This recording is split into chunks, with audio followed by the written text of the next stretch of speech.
Polity की इस नई क्लास में आपका स्वागत है। आज हमारा टॉपिक है फंडामेंटल ड्यूटीज। जैसा कि आपको मालूम होगा, लास्ट अगर जो लोग हमें फॉलो कर रहे हैं, लास्ट हमने फंडामेंटल राइट का पूरा कंप्लीट कर लिया हुआ था 3 पार्ट्स में। थोड़ा सा बीच में ब्रेक हुआ, कुछ इंपॉर्टेंट काम आ गया जिसकी वजह से अब आपकी क्लास कंटिन्यूअस रहेंगी, कोई भी बीच में गैप नहीं होगा। और मैंने बहुत ही अच्छे तरीके से यहाँ पर सारे पॉलिटी के नोट्स प्रिपेयर किए हैं। ये थोड़ा सा लेंदी हो जाता था, तो मैंने 1 पेज में और पूरा डिटेल एक्सप्लेनेशन का तौर नोट्स प्रिपेयर कर लिया है। आज की हमारी क्लास जो है फंडामेंटल ड्यूटी को है, यानी कि मौलिक कर्तव्य। मूल कर्तव्य क्या है हमारे, आइए बात करते हैं। एग्जाम में अगर देखेंगे तो एक क्वेश्चन आने की संभावना होती है, यहाँ से एक क्वेश्चन पिकअप कर लेता है। तो सबसे पहली चीज आती है हमारी बेसिक अंडरस्टैंडिंग की, जो फंडामेंटल हमारे जो ड्यूटीज हैं, अगर इनके बारे में अगर हम बात करते हैं तो ये क्या है। जैसे फंडामेंटल राइट के बारे में बात करें, ये बेसिक राइट्स होते थे जो हमारी लाइफ के लिए, किसी भी व्यक्ति के लिए सर्वाइवल के लिए जरूरी होती है। जैसे इक्वलिटी, फ्रीडम हो गई आपकी, ये बेसिक राइट्स हैं आपके। इसी प्रकार फंडामेंटल ड्यूटीज के बारे में अगर हम बात करते हैं तो इसमें एक लाइन लिखी हुई, कितनी प्यारी लाइन है। कहता है कि अगर अधिकार शक्ति देते हैं तो कर्तव्य राष्ट्र निर्माण का की जिम्मेदारी करते हैं। यानी कि अगर हमारे जो राइट्स हैं, ये ड्यूटीज आपकी जो हैं, इनको अगर हम फॉलो करते हैं तो जो हमारा फंडामेंटल राइट है उसके साथ साथ में देश का भी विकास होता है। बिकॉज जब हमें अधिकार, तो हमें मालूम है, हमें अधिकार के लिए हम उसके हक के लिए लड़ते हैं, हम उसके लिए फाइट करते हैं। बट लोगों को ये नहीं मालूम होता है कि उनकी ड्यूटीज क्या क्या है, उनके कर्तव्य क्या है देश के लिए। अपने हम अगर देश में देखेंगे डिसऑर्डर, अगर जापान से कंपेयर करते हैं या किसी अदर कंट्री से कंपेयर करते हैं हम, तो देखते हैं, कहते हैं जापान के लोग बहुत अच्छे, वहाँ का सिस्टम बहुत अच्छा है। लेकिन ये भूल जाते हैं कि वहाँ के लोग अपनी ड्यूटीज को भी निभाना जानते हैं। हिंदुस्तान में, इंडिया में एक सबसे बड़ी प्रॉब्लम फंडामेंटल ड्यूटी की है। आइए आगे बात करते हैं। सबसे पहले हम इसमें इंट्रोडक्शन देखेंगे, बैकग्राउंड में क्या क्या चीजें हैं, सारी चीजें देखेंगे और इसका कॉन्स्टिट्यूशनल आप नोट्स बनाते चलिएगा। सबसे पहली चीज, मूल कर्तव्य क्या है। मूल कर्तव्य संविधान में कह सकते हो, मूल कर्तव्य संविधान द्वारा नागरिकों को दिए गए वे नैतिक दायित्व है। इट इज अ ड्यूटी जो राष्ट्र, समाज और संविधान के प्रति नागरिकों की जिम्मेदारी तय करते हैं। ये बताते हैं कि आपकी क्या क्या रिस्पॉन्सिबिलिटी है। ठीक है, बस ज़्यादा डिटेल में नहीं, हम क्योंकि पढ़ रहे हैं। तो सबसे पहली चीज़ फैक्चुअल पॉइंट में आते हैं। तो अगर मैं आपसे बोलूं कि फंडामेंटल राइट के बारे में, कि फंडामेंटल ड्यूटी के बारे में कहाँ हमारे कॉन्स्टिट्यूशन में दिया गया है, तो सेम एज इट इज ध्यान रखिएगा, पार्ट 4 जो हमारा कॉन्स्टिट्यूशन का है, ये हमारी फंडामेंटल पार्ट 4A, यानी कि पार्ट 4A, ये जो हमारे फंडामेंटल ड्यूटी के बारे में बात करता है। पहली चीज आप ये ध्यान रखिएगा, फंडामेंटल ड्यूटी के बारे में कौन ध्यान रखता है, हमारे कॉन्स्टिट्यूशन में कहाँ दिया गया है, संविधान का भाग है। अनुच्छेद कौन सा है, अनुच्छेद है आर्टिकल 51A। अब आप अगर देखेंगे तो डीपीएसपी का नाम आपने सुना, इसके बाद हम टॉपिक कवर करेंगे। तो डीपीएसपी जो है, ये हमारे कॉन्स्टिट्यूशन में पार्ट किसमें दिया गया है, ये हमारे पार्ट 4 में दिया गया है। ठीक है, पार्ट 4 में, और पार्ट 4A में हमारे फंडामेंटल ड्यूटी दी गई है। साथ ही साथ अगर आर्टिकल की बात करते हैं, अनुच्छेद की बात करते हैं, तो हमारे कॉन्स्टिट्यूशन के आर्टिकल 36 से लेकर के आर्टिकल 51 तक दिए गए हैं पार्ट 4 में, या डीपीएसपी के बारे में। और हमारे आर्टिकल 51A जो है, ये बात करता है मूल कर्तव्य के बारे में। तो ये बेसिक आपको है, इतना आइडिया होना चाहिए आपको। ठीक है, चलिए आगे थोड़ा सा बात करते हैं। यहाँ पर कुछ चीज़ें वही बताई गई हैं। अब इसमें हम थोड़ा थोड़ा देखेंगे। जब कॉन्स्टिट्यूशन बना, जब कॉन्स्टिट्यूशन बन रहा था, उस समय हमारे कॉन्स्टिट्यूशन में फंडामेंटल ड्यूटी के बारे में नहीं बताया गया था। फंडामेंटल राइट तो हमारे इनिशियल थे, शुरू से थे, लेकिन फंडामेंटल ड्यूटी के बारे में हमारे कॉन्स्टिट्यूशन में नहीं था। तो इसको हमने ऐड किया, और कब ऐड किया, उसी के बारे में। पहली चीज़ आप देखिएगा, सोर्स। अगर मैं आपसे कहता हूँ कि हमारे संविधान में फंडामेंटल ड्यूटी को जो ऐड किया गया, कहाँ से लिया गया है, तो इसका जो सोर्स है वो है यूएसएसआर, यानी कि जिसे हम रूस बोलते हैं सिंपल भाषा में। अगर आपसे सोवियत संघ लिखा दिखाई पड़े तो ध्यान रखिएगा, सोवियत संघ जो है उसी के बारे में बात कर रहा है, रूस के बारे में बात कर रहा है। वहां से हमारा संविधान में फंडामेंटल ड्यूटीज को लिया गया है। आर्टिकल कौन सा अभी हमने देखा, आर्टिकल 51A है। और किस कॉन्स्टिट्यूशनल अमेंडमेंट के द्वारा हमने इसे ऐड किया है, तो ध्यान रखिएगा 42nd कॉन्स्टिट्यूशनल अमेंडमेंट, संविधान संशोधन किया गया। कब किया गया, 1976 में। और हमने अपने संविधान में फंडामेंटल ड्यूटी को ऐड कर दिया। अच्छा, फिर क्वेश्चन बनता है कि जब कोई चीज ऐड की गई होगी तो उसके लिए विचार किया गया, विमर्श किया गया, कोई कमेटी बनाई गई थी। यस, एक कमेटी बनाई गई थी, स्वर्ण सिंह कमेटी थी आपकी, स्वर्ण सिंह कमेटी। और इस कमेटी के रिकमेंडेशन के बाद ही, स्वर्ण सिंह कमेटी के रिकमेंडेशन के बाद ही फंडामेंटल ड्यूटी को हमारे कॉन्स्टिट्यूशन में ऐड किया गया। तो यहां तक क्लियर हो चुका है। बेसिक फैक्ट्स हैं, फंडामेंटल ड्यूटी हमारे कॉन्स्टिट्यूशन के article 51A part 4A USR से लिया गया, सोवियत संघ से।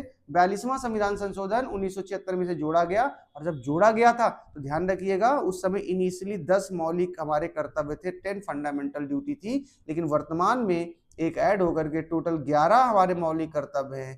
ध्यान रखिएगा, अगर वर्तमान पूछता है कितने मौलिक कर्तव्य, तो 11 टिक करना है। इस ओरिजिनली अगर पूछता है कि शुरुआती दौर पे कितने थे, तो 10 थे, और 11वां ऐड कब किया गया, तो ये किया गया 86th कॉन्स्टिट्यूशनल अमेंडमेंट 2002। 2002 में हमने क्या किया, एक और फंडामेंटल यहाँ पर ड्यूटी को ऐड कर दिया गया। ठीक है, तो चलिए ये आपको समझ में आ गया होगा, आगे बात करते हैं। अब यहाँ पर वही सारी चीजें फिर से दी गई हैं। तो हमने आपको पहले बात किया, राइट जो हमारे अमेरिका से लिया गया, ड्यूटी रशिया से लिया गया। 42वां संविधान संशोधन 1976 part 4A article 51A 10 fundamental duty add की गई, लास्ट में एक और ऐड कर दी, 11 हो गई टोटल हमारी जाकर के। 86 कॉन्स्टिट्यूशन अमेंडमेंट, ये सारी चीजें थी जिनके बारे में डिटेल डिस्कशन हो गया।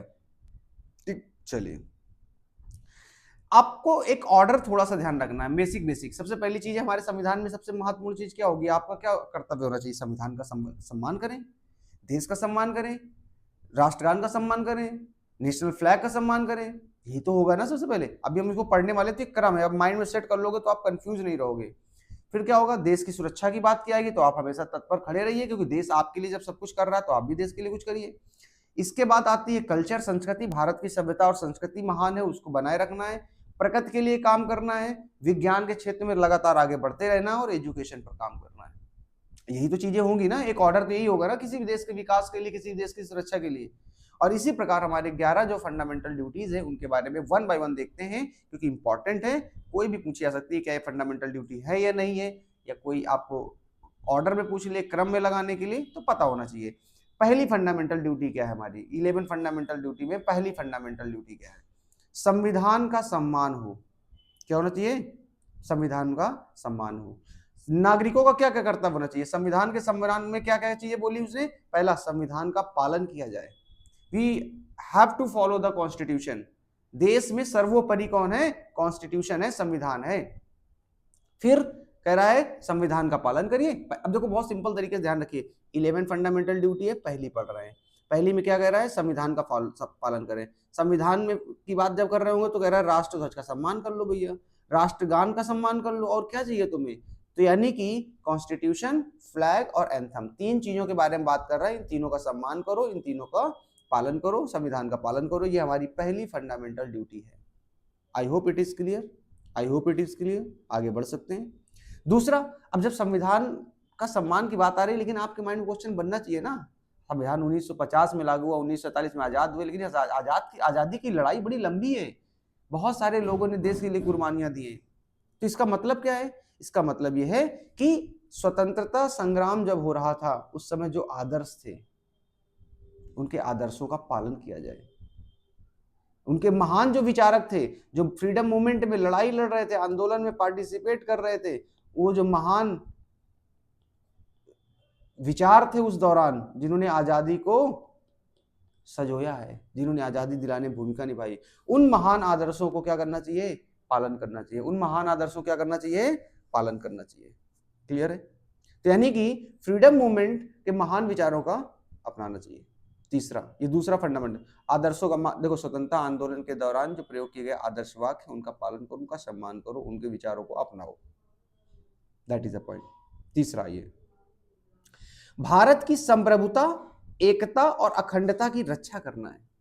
अगला पॉइंट क्या है, कह रहा है कि इंटीग्रिटी, यूनिटी और सॉवरेनिटी, हमेशा ध्यान रखना ऐसा कोई भी काम नहीं करना किसी हिंदुस्तानी को जो देश की संप्रभुता के ऊपर आंच उठाए, जो देश की यूनिटी को ब्रेक करने का काम करें, जो इंटीग्रिटी, अखंडता, भारत एक अखंड राष्ट्र है, उसकी अखंडता पर चोट आए, ऐसा कोई काम नहीं करना, देश के खिलाफ कोई काम नहीं करना, ये हर नागरिक का कर्तव्य होना चाहिए। इसलिए तीसरा, यानी पहला क्या है, संविधान का पालन करो, दूसरा क्या है, महान विचारों को का पालन करो, तीसरा क्या है, संप्रभुता, एकता और अखंडता की रक्षा करो। बड़ा ऑर्डर क्लियर है। चौथा, और आवश्यकता पड़ने पर, चौथा क्या कहता है, आवश्यकता पड़ने पर देश की रक्षा के लिए तत्पर रहना। अगर देश की सेवा की जरूरत पड़े और आह्वान किया जाए तो राष्ट्रीय सेवा के लिए तैयार रहना है, राष्ट्रीय सेवा के लिए तैयार रहना है हमेशा। ये हो गया चौथा, 4 हो गए। पांचवा, ये पांचवा क्या कह रहा है, भाईचारा और महिला सम्मान को बढ़ावा देना। फीलिंग ऑफ ब्रदरहुड जिसे बोलते हैं, फीलिंग ऑफ ब्रदरहुड, ब्रदरहुड की फीलिंग को प्रमोट करना है, ब्रदरहुड की फीलिंग को प्रमोट करना है, भाईचारे की भावना को बढ़ाना है, समाज में हार्मनी बढ़ाना है। और ध्यान रखना, महिलाओं के सम्मान की बात की गई है। और ऐसी वो सारी प्रथाओं का परित्याग कर दीजिए जो महिलाओं के सम्मान के विरुद्ध है। जैसे सती प्रथा हुआ करती थी पहले के जमाने में, अब तो नहीं है। पर्दा प्रथा भी एक तरीके से कहीं ना कहीं महिलाओं के सम्मान के लिए कहीं ना कहीं घातक है, मतलब महिलाओं के सम्मान के खिलाफ है अगर उसे जबरन कराया जा रहा है। सो कहीं ना कहीं भाईचारा और महिला सम्मान की बात की गई है। फिर से एक बार समझिए, याद करते चलिए। पहला, संविधान का सम्मान। दूसरा, महान विचारक जो है उन्हें अपने जीवन में पालन करना है। तीसरा, आपका यूनिटी, याद करिए, बस एक वर्ड पकड़ लेंगे, एकता, अखंडता, संप्रभुता की रक्षा। चौथा, देश में आह्वान किए जाने पर रक्षा के लिए तैयार रहना। पांचवा, महिलाओं के सम्मान की बात की गई और भाईचारे की बात की गई। बहुत आसान है। छठा, ये अब संस्कृति पे आ जाएंगे, अब संस्कृति पे आ जाएंगे। देश का काम हो गया, संस्कृति पे आइए। भारत की समृद्ध संस्कृति की रक्षा करना, इंडियन कल्चर, हेरिटेज, ट्रेडिशन, इन सभी की रक्षा करना हर नागरिक की जिम्मेदारी है। इंडियन ट्रेडिशन, भारत की संस्कृति को बचाना है, भारतीय सभ्यता संस्कृति को प्रमोट करना है। ये काम हर हिंदुस्तानी का है, हर नागरिक का है भारत के। ये मौलिक कर्तव्य में रखा गया, छठा हमारा मौलिक कर्तव्य है। अगला, और जब आप संस्कृति की बात कर रहे होंगे तो ध्यान रखिए, हिंदुस्तान में पर्यावरण और संस्कृति एक दूसरे से कनेक्टेड होते हैं। हमारे यहाँ कोई भी त्योहार होता है उसमें पेड़ पौधों को पूजा जाता है। हमारे घर में तुलसी को माता का दर्जा दिया गया प्रथा। हम पीपल के, बरगद के ऊपर जल चढ़ाते हैं। हम उन सभी प्रकृति के बिंदुओं को अपने संस्कृति से जोड़ते हैं। तो अगला काम क्या होगा, पर्यावरण का संरक्षण। अब हमारा काम क्या है, हमें पर्यावरण का संरक्षण करना, वनों का संरक्षण करना, झील का संरक्षण करना, नदी का संरक्षण करना, वन्य जीव का संरक्षण करना, यानी कि इन्वायरमेंट प्रोटेक्शन करना हमारी रिस्पॉन्सिबिलिटी है। इट इज आवर ड्यूटी, ये हमारी ड्यूटी है, ध्यान रखिएगा, ये हमारी क्या है, ड्यूटी है, प्रोटेक्शन करना। ये 7वां हो गया। संस्कृति के बाद 7वां हो गया आपका क्या, पर्यावरण। 8वां ये।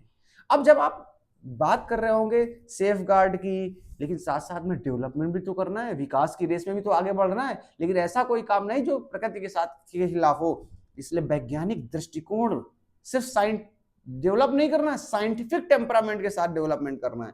कैसा डेवलपमेंट होना चाहिए, साइंटिफिक टेम्परामेंट के साथ में। ये हमारा 8वां फंडामेंटल राइट है। कौन सा है, 8वां फंडामेंटल राइट है। ह्यूमनिज्म, मानवता को बढ़ावा देना है। रिफॉर्म, विकास करना, चेंजेस करना है। ध्यान रखिएगा, सारी चीजें कैसी, वैज्ञानिक दृष्टिकोण के साथ में मानवता को नजरिए रखते हुए हम विकास की ओर आगे बढ़ेंगे, विकसित भारत की ओर आगे बढ़ेंगे। ये हमारा 8वां फंडामेंटल राइट है। आई थिंक ये क्लियर हुआ। 9वां, कोई भी ऐसा काम नहीं करेंगे जिससे सार्वजनिक संपत्ति को नुकसान हो। हम जाते हैं पब्लिक प्लेटफॉर्म में बैठते हैं, बस में पता सीट में बैठे, पीछे सीट ही निकाले दे रहे हैं उसकी। किसी प्लेटफॉर्म में बैठे, पार्क बैठे, लकड़ी में ही तोड़े दे रहे हैं उसकी जो बेंच की पड़ी है।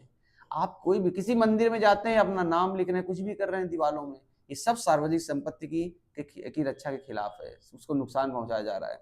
तो क्या कह रहा है, सार्वजनिक संपत्ति की रक्षा करना ये हर किसका कर्तव्य है, भारतीय नागरिक का। और ध्यान रहे, हिंसा से दूर रहें, वायलेंस नहीं करना है। रास्ते में देखा होगा लड़ाई हो रही है, पता लगा गुस्से में तुम भी फ्रेश जा रहे थे, 2 ग्रुप में लड़ाई हो रही, तुमने भी हाथ धो लिया। ऐसे उन सभी आपत्ति जगहों से आप क्या रहिए, अपने आप को दूर रखिए जहां पर वायलेंस हो रहा है।